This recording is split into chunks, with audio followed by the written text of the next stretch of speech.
နေရာတစ်ခုကိုအကြောင်းအရာတစ်ခုခုနဲ့တွဲမှတ်တတ်တဲ့အကျင့်ရှိတဲ့လူတွေရှိကြလားမင်္ဂလာပါကျွန်တော်ဒီနေ့မှာတော့ကျွန်တော် content လေးထုတ်ရင်းနဲ့ပေါ့နော်ငယ်ငယ်က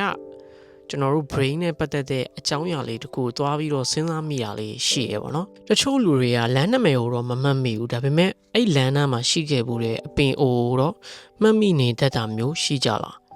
နောက်တစ်ခုကကျွန်တော်တို့အိမ်နံပါတ်ကိုတော့ကျွန်တော်တို့မမှတ်မိဘူးဒါပေမဲ့အဲ့အိမ်နားမှာရခဲ့ဘူးတဲ့အနံ့တစ်ခုခုကိုတော့ကွက်ပြီးတော့မှတ်မိနေတတ်တာမျိုးရောဖြစ်ကြဘူးလားဒါတကယ်တမ်းတော့ကျွန်တော်တို့မေ့လျော့နေတာမျိုးမဟုတ်ဘူးပေါ့နော်ကျွန်တော်တို့အုံနောက်က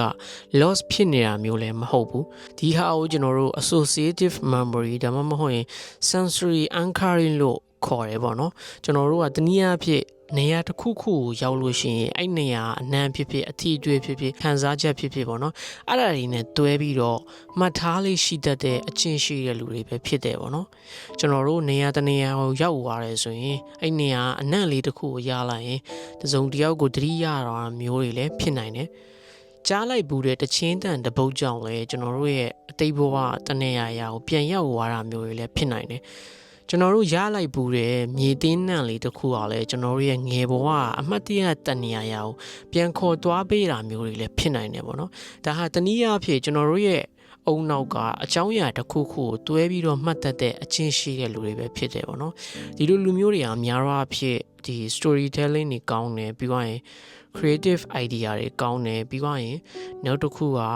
အချိန်မရွေးပေါ့နော်နေရာမရွေးမှာခံစားချက်တွေနဲ့အရာရာတိုင်းကိုခံစားတတ်တဲ့အချင်းရှိတဲ့လူတွေလည်းဖြစ်ကြတယ်ပေါ့နော်ဒီနေ့ကျွန်တော်အဲ့ဒါလေးကိုစိတ်ဝင်စားလို့လိုက်လေ့လာရင်းကနေပြီးတော့ကျွန်တော်မိတ်ဆွေတွေထဲမှာရောအဲ့လိုမျိုးအချင်းရှိတဲ့လူတွေရှိကြလားပေါ့နော်အဲ့ဒါလေးလည်းသိချင်လို့ကျွန်တော် sharing လုပ်ပေးလိုက်ခြင်းဖြစ်ပါတယ်ကျွန်တော်အရင်တော့ကတော့ဒီ sensory marketing ဆိုပြီးတော့ဒီဟာလေးကိုအနံ့အထီးတွေ့ရတာအာယုံ၅ပါးနဲ့ပတ်သက်ပြီးတော့မျှဝေပေးဖို့တာလေးလည်းရှိရပေါ့နော်မိတ်ဆွေအနေနဲ့ရောနေရာတစ်ခုခုကိုရောက်သွားတယ်ဆိုရင်ကျွန်တော်တို့အရင်ဆုံးစဉ်းစားမိတဲ့အကြောင်းအရာကအနံ့လားဒါမှမဟုတ်ရင်အထီးတွေ့လားတွဲမှတ်ထားတဲ့အချင်းရှိရလူလား comment ထဲမှာမျှဝေပေးခဲ့ပါအောင်ခင်ဗျ